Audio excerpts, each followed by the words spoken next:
Bonjour, j'espère que vous allez bien et j'espère aussi que la séance précédente vous a été bénéfique. Aujourd'hui, on va essayer de continuer ce qu'on a déjà commencé la séance précédente. Un petit rappel. Donc la dernière fois, on a déjà vu en première section l'étude de marché. On a vu les objectifs de l'étude de marché. On a vu que les objectifs sont les suivants. Donc connaître l'environnement, connaître le consommateur, connaître la concurrence et aussi connaître les autres intervenants. Et on a déjà commencé la deuxième section qui porte sur la provocation des ventes et on a vu la segmentation et le ciblage et on a commencé le marketing mix. Donc on a déjà étudié la politique produit et plus exactement le cycle de vie du produit. Aujourd'hui, on va continuer la deuxième partie de la section de provocation des ventes. Donc, on va commencer par la politique prix. Alors, c'est quoi la politique prix? La politique prix, c'est l'ensemble des techniques pour fixer un prix de vente. Donc, on peut voir que l'entreprise peut utiliser plusieurs facteurs pour fixer son prix de vente. Donc, comme vous le voyez, premièrement, pour fixer le prix de vente, l'entreprise doit connaître son coût de revient. Donc, le prix de vente doit être supérieur au coût de revient afin de réaliser une marge bénéficiaire. Aussi, pour pouvoir fixer notre prix de vente, l'entreprise doit tenir compte de la concurrence. Donc, pour bien sûr fixer un prix de vente proche de celui des concurrents, cette si vous voulez, politique peut gêner un peu l'entreprise, surtout dans la fixation de sa marge bénéficiaire. Donc, on doit aussi tenir compte de la marge qu'on va accorder aux différents distributeurs et aussi et surtout de la demande, c'est-à-dire du consommateur, c'est celui qui va acheter le produit. Donc, le prix doit être à la portée de ce consommateur. Donc, il faut faire attention que le prix que le consommateur doit payer doit lui garantir une qualité satisfaisante et bien sûr, il ne doit pas être trop cher. Donc, un prix trop élevé, souvent, peut freiner, si vous voulez, l'achat du consommateur. Et un prix aussi trop faible peut supposer que le produit est de mauvaise qualité. Donc, pour cela, l'entreprise est amenée parfois à déterminer le prix que la majorité des consommateurs acceptent de payer. Cela revient à connaître ceux qui refusent d'acheter parce qu'il est trop cher et ceux qui refusent d'acheter parce qu'il est de mauvaise qualité. C'est ce qu'on appelle le prix psychologique ou le prix d'acceptabilité. Donc, l'entreprise va choisir un échantillon de consommateurs et elle va leur poser deux questions. Donc, la première question, c'est au-dessus de quel prix, c'est-à-dire une limite supérieure, au-dessus de quel prix n'achèteriez-vous pas ce produit car vous le jugeriez trop cher?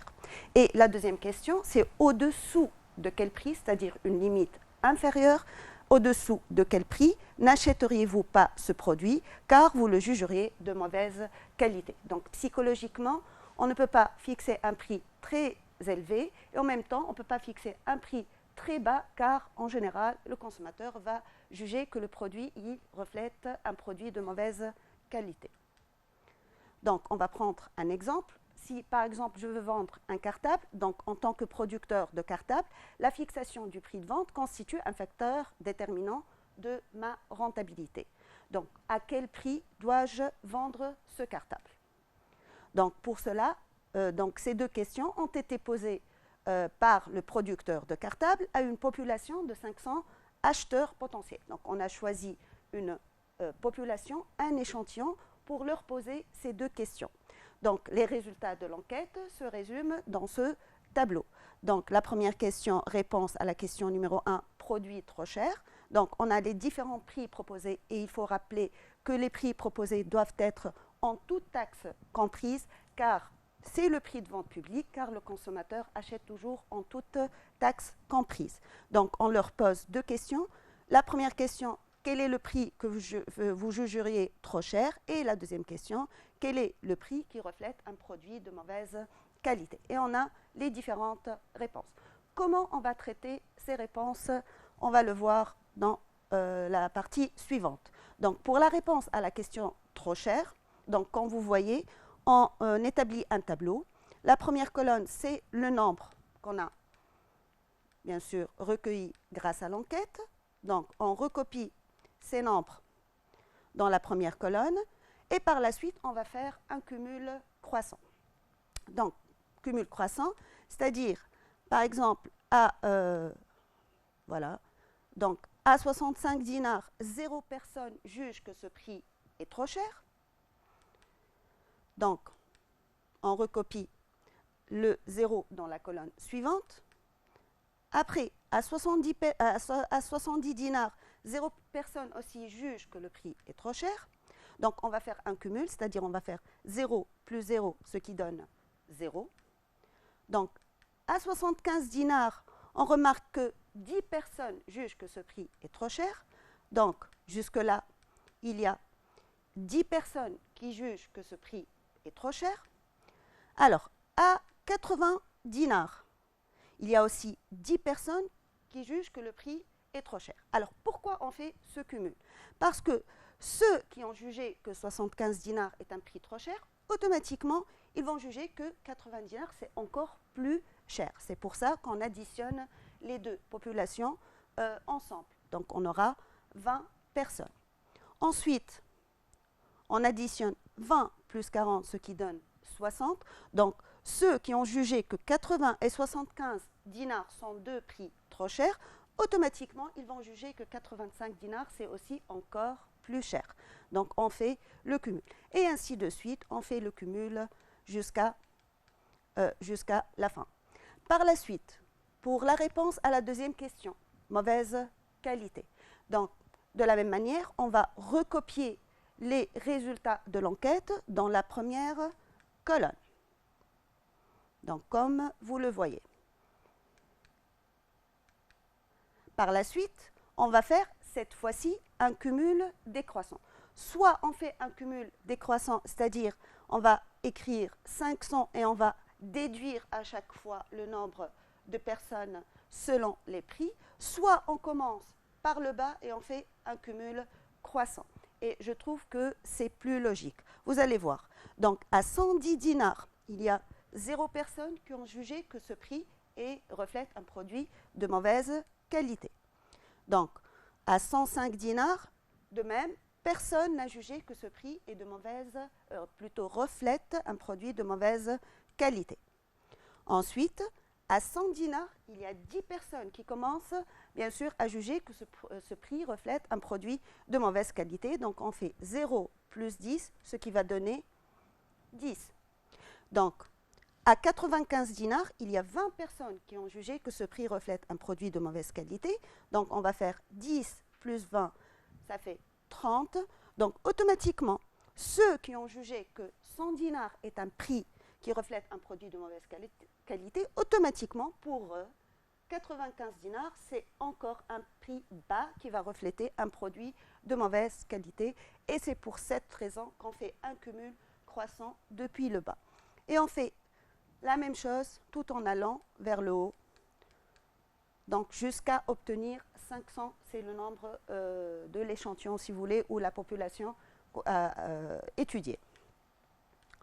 Donc, finalement, on va récapituler tout ça dans un tableau. Donc, c'est ce qu'on a vu tout à l'heure. Donc, la réponse à la question numéro 1, trop cher. On a fait le cumul croissant. La réponse à la question 2, produits de mauvaise qualité. Donc, on a fait le cumul décroissant. Alors, pour la réponse à la question numéro 1, produit trop cher. Donc, pour 65 dinars, il y a 0 personne qui juge que ce produit est trop cher. Et là, on a 500 personnes qui jugent que le produit est de mauvaise qualité. Donc, finalement, ils ne vont pas acheter ce produit. Donc, on fait leur somme. Donc, on a 0 plus 500, ce qui va donner 500 personnes. Pour 70 dinars, on a 0 personnes qui ne vont pas acheter. Et là, on a 470 personnes qui ne vont pas acheter. Donc, finalement, 0 plus 470, ça fait 470. Là, vous avez 10 personnes qui ne vont pas acheter car le produit est trop cher et 420 personnes ne vont pas acheter car le produit est de mauvaise qualité. Donc, finalement, on a 430 personnes qui ne vont pas acheter. De la même manière, on va faire pour 80, 85 jusqu'à la fin. Donc là, vous avez la liste des personnes qui ne vont pas acheter à ces prix. Donc finalement, sur 500 personnes, on a 500 personnes qui ne vont pas acheter. Donc automatiquement, on aura 0 personnes qui vont acheter. Sur 500 personnes, on a 470 personnes qui ne vont pas acheter. Donc le reste, c'est-à-dire 500 moins 470, ça fait 30 personnes qui vont acheter au prix de 70 dinars. Et de la même manière, on fait 500 moins 430, donc 70, 500 moins 360, et ainsi de suite jusqu'à la fin. Finalement, on a là le nombre de personnes qui vont acheter ce produit à ces différents prix. Pour nous, on va chercher, pour une entreprise, elle va chercher le nombre le plus élevé, bien sûr, à qui elle va vendre le produit. Donc, lorsqu'on regarde la colonne des acheteurs potentiels, on trouve qu'on a, bien sûr, 240 et le nombre d'acheteurs le plus élevé. Donc, pour ce nombre, on a un prix de vente de 90 dinars. Donc, 90 dinars, c'est le prix accepté par le plus grand nombre de consommateurs. Donc, c'est notre prix psychologique. Et j'insiste que ce prix psychologique, c'est le prix en toute taxe comprise. Voilà, donc, constatation, le prix psychologique est de 90 dinars. C'est le prix accepté par le plus grand nombre d'acheteurs potentiels, soit 240 dinars. Donc, une petite remarque, ce prix psychologique est le prix payé par l'acheteur final ou consommateur final. Il est donc souvent présenté en toute taxe comprise, sauf si l'entreprise n'est pas assujettie à la TVA. Alors, parfois, on critique l'utilisation du prix psychologique pour la fixation du prix de vente.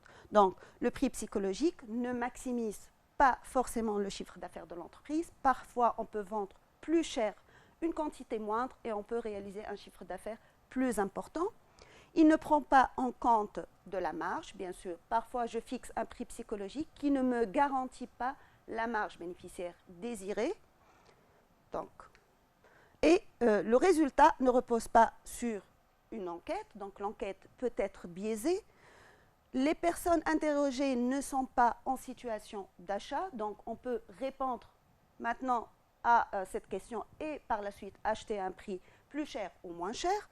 Et enfin, le produit est présenté seul, il n'est pas en situation de concurrence. Donc, il y a toujours des produits concurrents et le consommateur, il a plusieurs choix. Donc, alors, on passe à la deuxième méthode de fixation du prix de vente et bien sûr, c'est la fixation du prix de vente selon le coût et la marge désirée. Donc, dans un tableau, je rappelle que, bien sûr, on a deux types d'entreprises, une entreprise industrielle et une entreprise commerciale. Une entreprise qui fabrique et une entreprise qui achète et vend. Donc, dans une entreprise industrielle, on parle de marge bénéficiaire. Donc, la marge bénéficiaire unitaire, c'est le prix de vente unitaire moins le coût de revient unitaire. Donc, si on veut généraliser, on peut aussi parler de marge bénéficiaire globale ou de résultat ou de bénéfice. Dans ce cas-là, on fait chiffre d'affaires moins le coût de revient global. Pour une entreprise commerciale, on parle de marge commerciale. Donc, c'est le prix de vente moins le coût unitaire. Et là, je précise que le coût unitaire est calculé au coût, bien sûr, unitaire moyen pondéré. C'est le coût d'achat d'un article vendu. Donc là, on parle de sorties. Donc, il faut évaluer les sorties au coût unitaire moyen pondéré. Et bien sûr, lorsqu'on parle de marge commerciale globale, on va faire chiffre d'affaires moins le coût d'achat des articles vendus. Donc, les sorties en valeur, si vous voulez. Donc, l'entreprise peut calculer son taux de marge bénéficiaire. Donc, le taux de marge bénéficiaire, c'est la marge bénéficiaire divisée par le coût de revient. Et lorsqu'on parle de marge bénéficiaire, donc c'est prix de vente moins coût de revient sur coût de revient. Pour une entreprise commerciale, on va parler plutôt du taux de marge commerciale. Donc, c'est la marge commerciale unitaire divisée par le coût unitaire. Donc, prix de vente moins le coût unitaire divisé par le coût unitaire. Alors, si par exemple, on vous donne le taux de marge et on vous demande de déterminer et le prix de vente et on vous demande de déterminer le coût de revient. Donc là, le coût de revient unitaire, c'est le prix de vente unitaire divisé par 1 plus le taux de marge bénéficiaire. Par exemple, si vous avez un taux de marge de 20%, vous faites prix de vente sur 1,2.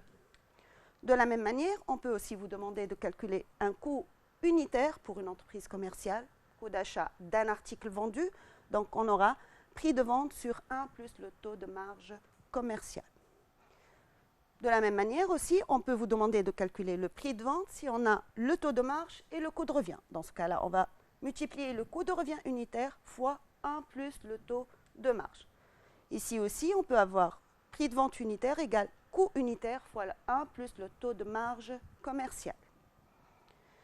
On peut aussi calculer le taux de rentabilité. Le taux de rentabilité, c'est le résultat sur le chiffre d'affaires. Ce taux, on l'a déjà étudié lorsqu'on a vu les coûts complets, les coûts partiels. C'est lorsqu'on divise le résultat par le chiffre d'affaires.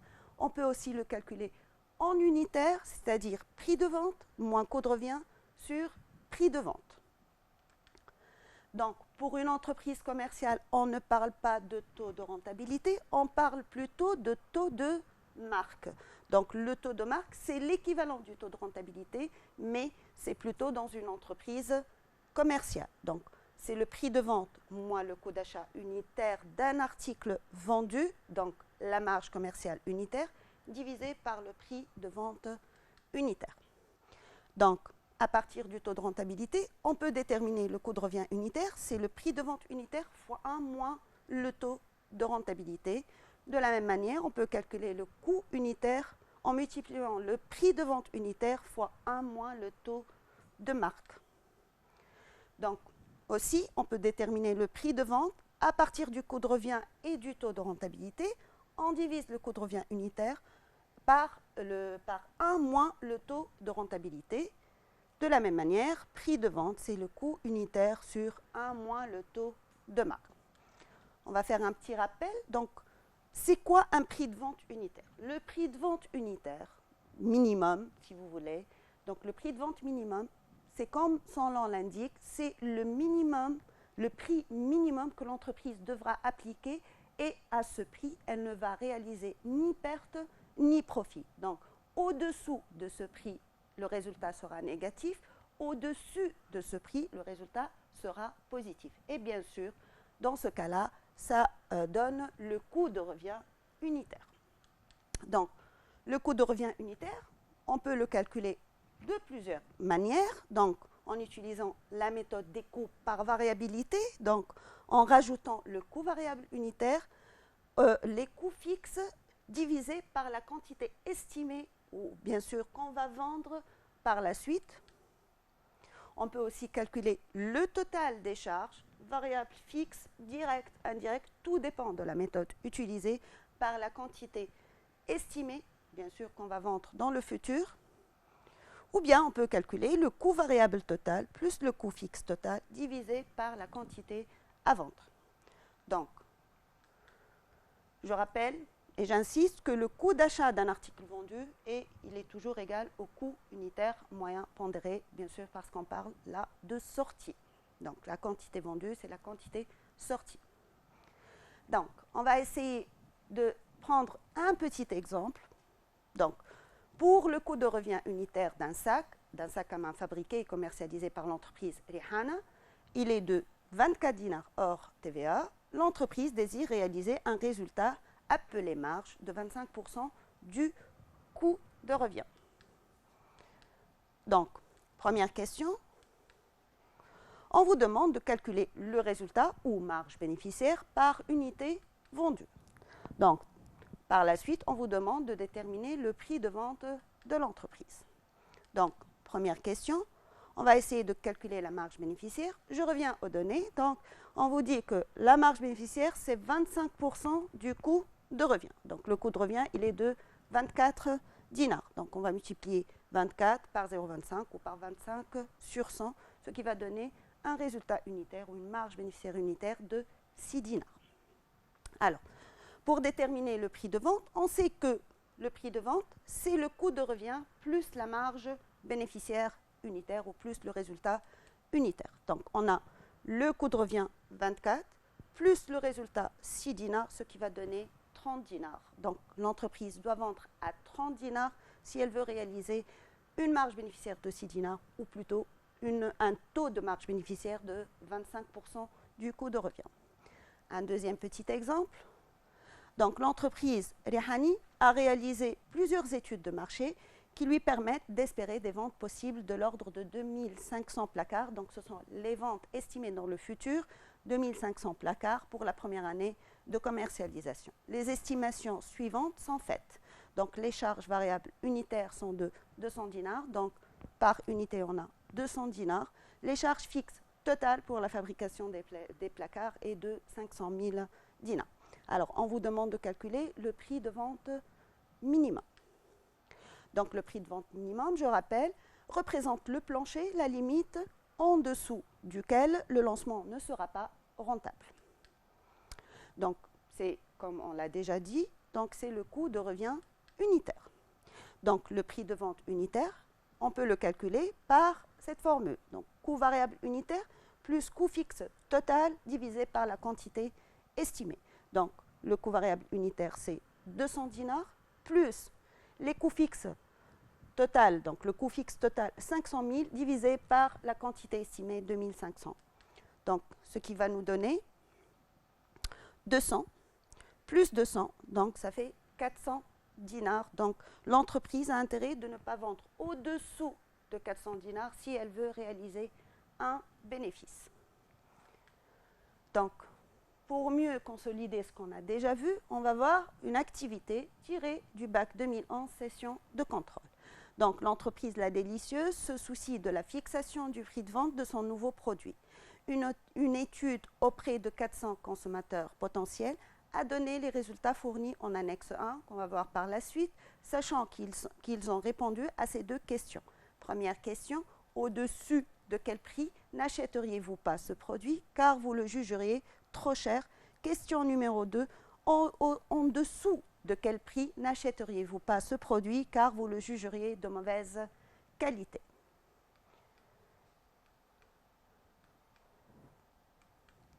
Donc, on a le tableau du prix psychologique. Donc, les réponses à la première question sont en nombre dans la première colonne. Les réponses à la deuxième question sont en nombre dans la deuxième colonne. Donc, on va faire cumul croissant de ce côté et cumul de croissant pour la mauvaise qualité. Donc, comme d'habitude, 0, on l'écrit ici.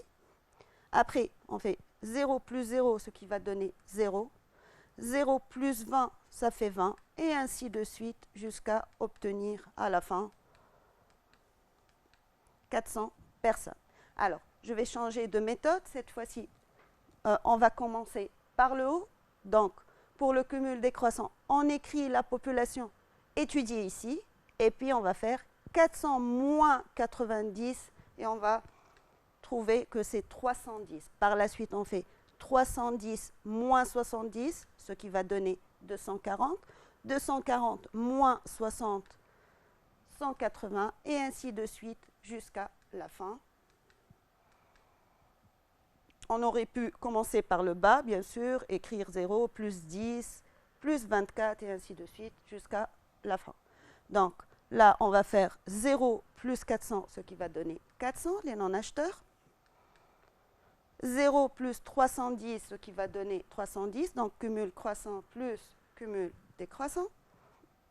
20 plus 240, ça fait 260, et ainsi de suite jusqu'à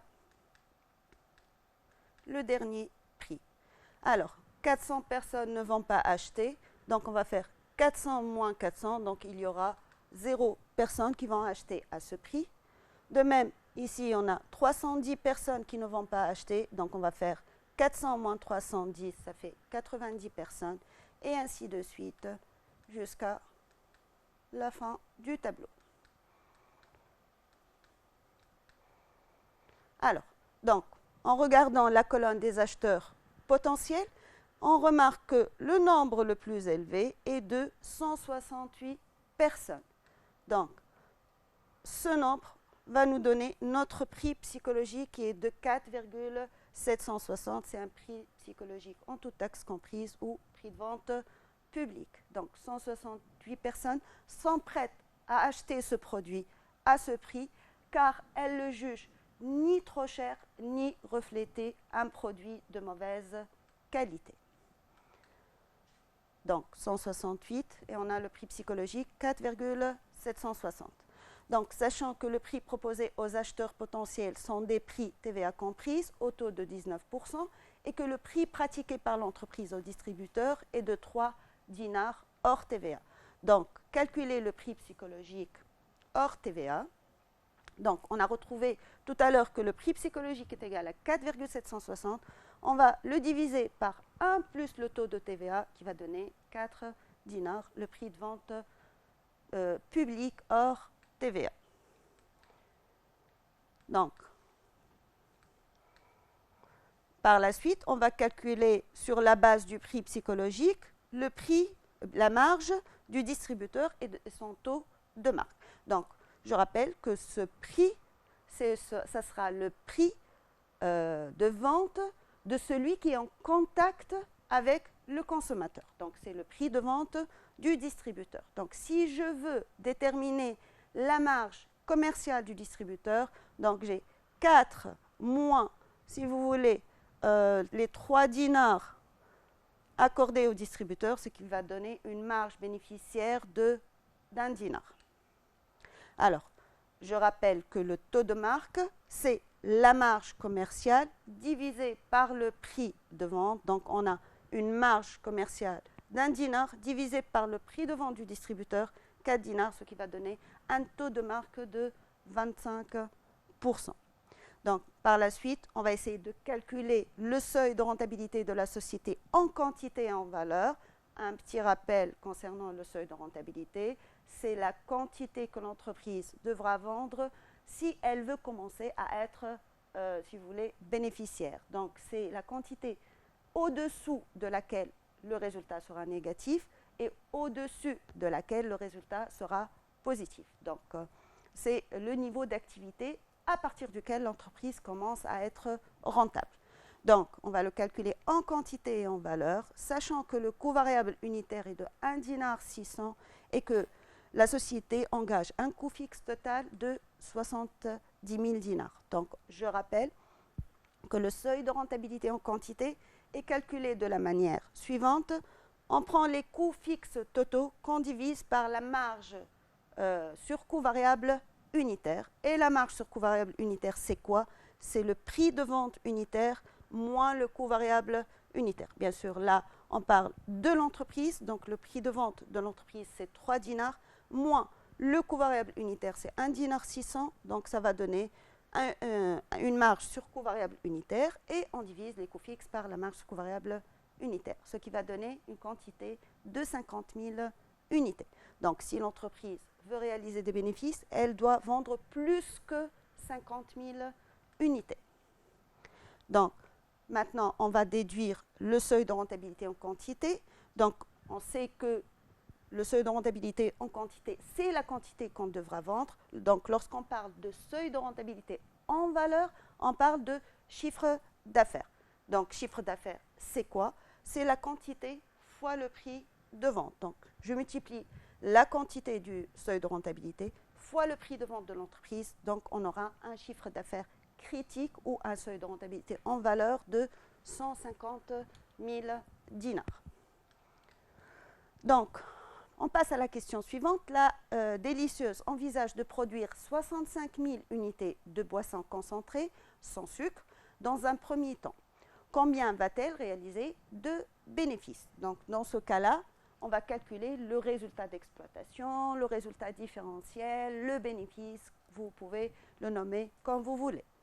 Donc, le bénéfice réalisé pour un niveau d'activité de 65 000 dinars. Donc, on multiplie la quantité fois la marge sur coût variable unitaire. Je rappelle que la marge sur coût variable unitaire est égale au prix de vente unitaire moins le coût variable unitaire. Prix de vente de l'entreprise, c'est 1 dinar, c'est plutôt 3 dinars moins 1 dinar 600, ce qui va donner une marge sur coût variable unitaire d'1 dinar 400 fois la quantité, on obtient quoi? On obtient la marge sur coût variable global. Alors, si on veut déterminer le résultat, rappelez-vous le tableau de résultat différentiel. Donc, marge sur coût variable moins coût fixe, on retrouve notre résultat. Donc, de la marge sur coût variable global, on diminue les coûts fixes globaux, on obtient notre résultat qui est égal à 21 000 dinars. Donc, qui va donner notre résultat différentiel, résultat d'exploitation ou bénéfice. Donc, et enfin, comment peut-on caractériser cette phase? Donc, depuis le départ, on parle de nouveau produit. Donc, puisqu'il s'agit d'un nouveau produit, rappelez-vous, quand il s'agit d'un nouveau produit, cette phase s'appelle la phase de lancement. Donc, on passe à une deuxième activité, tirée du bac 2013, session principale. Donc, afin de fixer le prix de vente de son nouveau produit, gel de jasmin, commercialisé en flacon de 250 ml par l'intermédiaire des grandes surfaces et des détaillants. Donc là, on parle de canal de distribution des produits cosmétiques. Le service commercial a interrogé 500 personnes, plutôt 500 consommateurs potentiels. Les deux questions suivantes ont été posées. Donc, comme d'habitude, la première question, c'est au-dessus de laquelle le prix est jugé trop cher. Et la deuxième question, c'est le prix au-dessous duquel le produit est jugé de mauvaise qualité. Et on vous donne les réponses suivantes. Donc, quel est le canal de distribution choisi par l'entreprise Le Jasmin? Justifiez votre réponse. Je rappelle, donc dans le texte, on a trouvé, afin de fixer le prix de vente de son nouveau produit, l'entreprise commercialisée en flacon par l'intermédiaire de grandes surfaces et de détaillants. Donc, quand on parle de grandes surfaces et des détaillants, donc là, on a un seul intermédiaire, donc on va parler de canal court, donc, car il y a un seul intermédiaire. Donc, par la suite, on va déterminer, si vous voulez, le prix psychologique. Donc, on a les différents prix et cette fois-ci, on vous a donné juste les non-acheteurs et les acheteurs potentiels. Donc là, 500 personnes ne vont pas acheter ce produit, 0 personnes vont acheter ce produit. Donc, d'après, si vous voulez, par déduction, le nombre de populations sur lesquelles on a fait l'étude est de 500 personnes. Donc, dans ce cas-là, on a 500 moins 500, ce qui va donner 0. Donc, par la suite, on va faire 500 moins 305, ce qui va donner 195. Et puis, 500 moins 205, 295, et ainsi de suite jusqu'à la fin. Donc, là, on va essayer de déterminer le prix psychologique. On regarde le nombre des acheteurs potentiels et le plus grand nombre, c'est 305. Donc, notre prix psychologique est de 5,9. Donc, notre prix psychologique est de 5 dinars 900. Donc, la justification, c'est le prix accepté par le plus grand nombre d'acheteurs potentiels, soit 305 personnes. Alors, on va continuer pour la question 3, sachant que l'entreprise compte vendre son produit aux grandes surfaces et aux détaillants des produits cosmétiques à 4 dinars hors TVA de 18%. Et je rappelle que cet exemple est tiré du bac 2013, donc le taux était de 18%, actuellement il est de 19%. Donc, et que ces derniers appliquent un taux de marge moyen de 25% hors TVA de 18%, on va essayer de déterminer le prix de vente TTC au consommateur final et on va essayer de voir quelle constatation faire. Donc, pour l'entreprise, son prix de vente, ça va être le prix d'achat du détaillant puisque l'entreprise va vendre au distributeur. Donc, il va acheter au prix de 400 dinars. Et bien sûr, si ce détaillant ne subit pas des frais supplémentaires, on aura bien sûr le prix d'achat est égal au coût d'achat. Donc, pour déterminer le prix de vente du détaillant, il suffit de multiplier le coût d'achat par 1 plus le taux de marge commerciale. Donc, le prix d'achat ou coût d'achat 4 dinars fois 1 plus le taux de 25%, donc 0,25, ce qui va donner 4 fois 1,25, donc 5 dinars hors TVA. Donc, finalement, le consommateur va acheter en tout taxe comprise. Donc, on va prendre ce prix de vente hors taxe qu'on va multiplier par 1 plus le taux de TVA, qui est de 18% en 2013. Donc, ça sera 5 fois 1,18, ce qui va donner 5 dinars 900. Rappelez-vous qu'on a retrouvé ce prix lorsqu'on a calculé le prix psychologique. Donc, finalement, quelle sera la constatation qu'on va faire? Que le prix de vente du détaillant au consommateur, le prix de vente TTC, est égal à celui psychologique. Donc, il correspond au prix psychologique. Donc, on va passer à une autre activité, tirée du bac 2012, session principale. La société Tunisie Aluminium a pour activité la fabrication et la pose de menuiseries en aluminium, portes, fenêtres, vérandas, etc. Sa clientèle est constituée de particuliers, d'entreprises de construction et de promoteurs immobiliers. L'entreprise envisage de mettre en place une nouvelle politique de prix. En effet, le système de prix actuel propose des remises importantes. Vous êtes chargé d'étudier les répercussions pour savoir si l'entreprise doit adopter la nouvelle politique de prix ou non. Donc, on vous donne la situation actuelle, le chiffre d'affaires actuel et le résultat d'exploitation actuel. Et l'entreprise compte augmenter le niveau de prix de 5%. Cette augmentation de 5% va donner un chiffre d'affaires d'1 210 000. Et si elle augmente le niveau de prix de 7%, le chiffre d'affaires sera de 1 190 000 dinars. Donc vous remarquez, lorsqu'on augmente le prix de vente, le chiffre d'affaires risque de diminuer. Donc à ce niveau d'activité, les charges variables seront de 726 000 dinars pour le niveau 1. Pour le niveau 2, ça sera de 699 000 dinars. Donc, on va essayer de présenter le tableau de résultats différentiels. Et par la suite, on va essayer de calculer le seuil de rentabilité. Là, lorsqu'on ne précise pas seuil de rentabilité en valeur ou en quantité, on le calcule en valeur. Et par la suite, on va essayer de calculer la marge de sécurité. Donc, pour déterminer le pourcentage du coût variable par rapport au chiffre d'affaires, donc le chiffre d'affaires, c'est le niveau, si vous voulez, sur la base duquel on va calculer nos taux.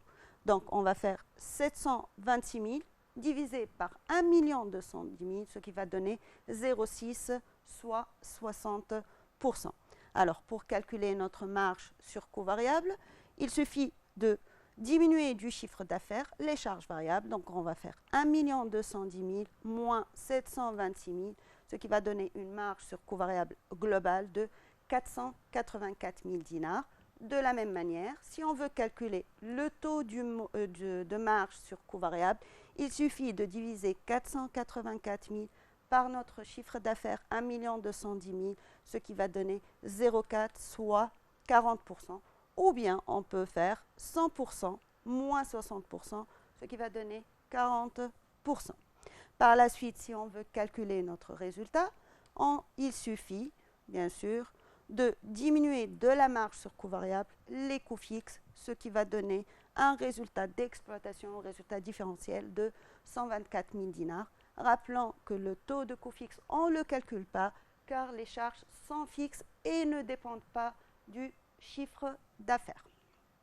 De la même manière, on va essayer de déterminer le taux de rentabilité. C'est bien sûr, c'est ce que j'ai dit tout à l'heure. Donc, on a déjà vu le calcul du taux de rentabilité en divisant le résultat par le chiffre d'affaires, ce qui va donner 0,125, soit 10,25%. Alors, pour calculer le seuil de rentabilité en valeur. Donc, je rappelle la formule du seuil de rentabilité en valeur. C'est les coûts fixes divisés par la marge sur coût variable globale fois le chiffre d'affaires. On peut aussi la calculer en divisant les coûts fixes par le taux de marge sur coût variable. Et là, vous faites attention, vous divisez par 0,4 et non pas 40. Donc, on a coût fixe 360 divisé par la marge sur coût variable 484 fois le chiffre d'affaires 1 210 000, ce qui va donner un seuil de rentabilité en valeur de 900 000 dinars. La marge de sécurité, et la différence entre le chiffre d'affaires et le seuil de rentabilité en valeur. Donc, on a le chiffre d'affaires, le seuil de rentabilité en valeur. Donc, on va faire 1 210 000 moins 900 000, ce qui va donner une marge de sécurité de 310 000 dinars. Comme on a fait pour le niveau 1, on va faire la même chose pour le niveau 2. Donc, on aura le taux du covariable divisé par covariable divisé par le chiffre d'affaires, ce qui va donner un taux de covariable de 58,74%. Et là, vous faites attention à l'arrondissement. Donc, on aura deux chiffres et le deuxième chiffre arrondi en fonction du troisième. 5 et plus, on ajoute 1. Inférieur à 5, on garde le même chiffre. Donc, par la suite, on calcule notre marge sur covariable. Donc, chiffre d'affaires moins le covariable, on va obtenir une marge sur covariable de 391 000 dinars. Et bien sûr, on va faire marge sur covariable sur chiffre d'affaires, ce qui va donner 41,26%. Donc, moins les coûts fixes, on obtient un résultat de 131 000 dinars et un taux de rentabilité de 11% en divisant le résultat par le chiffre d'affaires et en multipliant par 100. Donc, pour calculer le seuil de rentabilité, on va diviser les coûts fixes par la marge sur coût variable fois le chiffre d'affaires. Et je vous conseille, lorsque le taux de marge sur coût variable n'est pas exact, il vaut mieux utiliser cette formule pour avoir un résultat correct et exact. Donc, on va obtenir plutôt un seuil de rentabilité en valeur de 872 505,092. Donc, pour la marge de sécurité, on va diminuer du chiffre d'affaires le seuil de rentabilité pour obtenir une marge de sécurité de 317 494,909. Donc, là, vous avez les différents calculs selon le niveau de prix appliqué par l'entreprise. Une petite remarque, vous voyez là, on a un chiffre d'affaires supérieur à celui du niveau 2, malgré que le prix de vente est plus important que pour le niveau 1, et pourtant on a un résultat plus important dans le niveau 2 que le niveau 1. Donc le choix du prix compte beaucoup pour le résultat de l'entreprise. Donc, en vous appuyant sur l'annexe, dites si la société tunisienne Aluminium doit adopter la nouvelle politique de prix justifiée. Donc, un petit rappel, le résultat actuel qu'on a, c'est 108 000. Si l'entreprise applique le niveau A, elle aura un résultat de 124 000. Si l'entreprise applique le niveau 2, elle aura un résultat de 131 000.